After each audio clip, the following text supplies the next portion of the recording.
पांचों पांडव संग हैं, छठे कृष्ण मुरार, चलिए हमरी यज्ञ में हे समर्थ सिरजनहार। श्री कृष्ण जी और पांचों पांडव, वो कृष्ण मुरारी और पांचों पांडव वहां गए भगवान के दरबार में, झोपड़ी में, जहाँ श्री सुदर्शन जी के रूप में भगवान कबीर जी यानी करुणा में बैठे थे, सुदर्शन रूप में। पांचों पांडव संग हैं, छठे कृष्ण मुरार, चलिए हमरी यज्ञ में समर्थ सिरजनहार। पांडव यज्ञ अश्वमेघ में सतगुरु किया पियान, पियान माने प्रस्थान किया। पांचों पांडव संग चले और छठा भगवान। पांचों पांडव यज्ञ अश्वमेघ में वाल्मीक की देह, शंख पचायन बजा दिया हमारा क्या नहीं संदेह। सुपच रूप धर आइया सतगुरु पुरुष कबीर, उस सुपच रूप धर के सुदर्शन का रूप बना के आगे वो सतगुरु पुरुष कबीर। सुपच रूप धर आइया सतगुरु पुरुष कबीर, तीन लोक की मेदनी जहाँ सुर नर मुनि जन भीड़। वहां तीन लोक की सेना बैठी थी, 33 करोड़ देवता, 88,000 ऋषि, भाई महाभारत ये सब बैठे थे वहां पर। दुर्वासा के से ऋषि और वशिष्ठ जैसी तोप बैठी थी वहां पर, जिनको बड़े महान ऋषि बोलने थे। 9 नाथ 84 शब्द, उनसे वह सारी कहते हैं, वह सारी भीड़ वहां बैठी थी, किसी से कोई लाभ नहीं हुआ। सुपच रूप धर आइया सब देवन का देवे, कृष्ण चंद्र पग धोइया करी तास की सेव।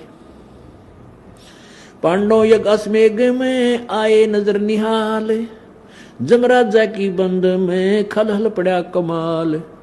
सुपच रूप को देख कर द्रौपदी मानी शंख, जान गए जगदीश गुरु बाजे नाही शंख।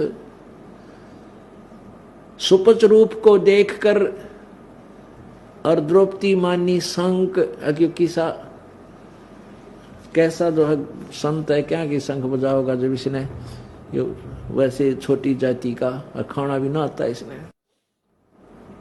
56 भोग संयोग करे किन्ने पंचग्रास, द्रौपदी के दिल दुई थी नहीं था दृढ़ विश्वास। 56 भोग न भोगिया किन्ने पंचग्रास, और खड़ी द्रौपदी उन्मनी वह घाल रही थी सांस गाल रही थी वह। सुपच रूप को देख कर द्रौपदी मानी शंख, जान गए जगदीश गुरु नो बाजत नाही शंख। बोले कृष्ण महाबली ही क्यों बाजा नहीं शंख, जान रहा है जगदीश गुरु ये काटत है मन बंक। अब कृष्ण जी को पता चला भी शंख क्यों नहीं बाजा इस महापुरुष के भोजन खाने से, तो कहते हैं वो जान गए, पहचान गए कृष्ण जी कि द्रौपदी का बड़ काढ़ है, मन का बंक, इसकी मरोड़ काढ़ है। या मन में पता नहीं क्या बकवाद सोच रही है, मैंने इतना बढ़िया भोजन बनाया है, आहार बनाया। तो द्रौपदी को श्री कृष्ण जी ने कहा था, द्रौपदी अपने घर में रोटी खाकर सब सोए सूखी आली, तो किस किसी ने पूड़े खुआ है रोज। ये तो एहसान किया तेरे ऊपर, ये महापुरुष भगत आ गए तेरे और भोजन पखा गए, तेरा कुछ पुण्य बन गया, शुक्र मना इस महापुरुष का। तो क्या कहते हैं, द्रौपदी दिल को साफ कर चरण कमल लो लाए, वाल्मीकि के बाल सम त्रिलोकी नहीं पाए। ये तूने के वाल्मीकि सा दिखा है, हरिजन ये शेड्यूल कास्ट सा दिखा है ना, तो ना यो सुदर्शन इसके एक बाल के बराबर भी ये 3 लोक नहीं है, इतना समर्थ शक्ति युक्त है।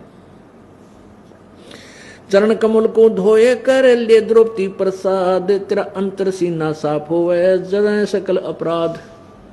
इस महापुरुष के चरण धो के पी ले, तेरा कुछ पाप कट जाता है, कुछ नरमात्मा हो तेरी, कुछ सफाई आवे, तेरे पाप कटे कुछ कम हो।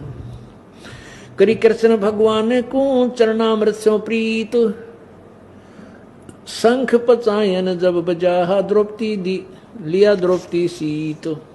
12 कोट पंडित जहां ब्रह्मा विष्णु महेश, उस यज्ञ में आए हुए थे 12 करोड़ ब्राह्मण पंडित और ब्रह्मा विष्णु महेश, और चरण लिए जगदीश को जिसको रटता शेष। वाल्मीकि के बाल से मैं नाही तीनों लोक, स्वर्णर मुनि जन कृष्ण शोधे पांडव पाई पोख। पांडव यज्ञ अश्वमेघ में शंख पचायन टेर, 12 कोट पंडित जहां पड़ी सबन की मेर। अब क्या बताते हैं कि पांडव यज्ञ अश्वमेघ में वहां शंख पंचायन 5 मुंह वाले शंख का डूंडा ठा दिया टेर, और 12 करोड़ पंडित बैठे थे, क्या ना वशिष्ठ मुनि जैसे, और उनकी पड़ी सबन की मेर। वह चौधरी पाके बैठे थे, सारे की वह ढह गई, वह मरोड़ सारे गिर सब, आप कोई बोलने जोगा नहीं रहा। स्वर्गलोक के देवता किने न पूरा नाद, और वो 33 करोड़ देवता रहे थे स्वर्ग के, उन तभी शंख नहीं बजा। और सुपथ सिंहासन बैठते हैं बाजा अगम अगाध। पंडित 12 कोट थे सहदेव से सुरबीन, और 88 देव में है कोई न पद में लीन। कहते 88,000 ऋषिया में भी कोई भी यथार्थ भक्ति युक्त नहीं था, सत्य भक्ति युक्त नहीं था, कोई भी पद में लीन नहीं था, सत्य भक्ति नहीं कर रहा था। यहां बात फिर बिगड़गी कि क्या ब्रह्मा विष्णु महेश थे, वे भी सत्य भक्ति नहीं करते थे?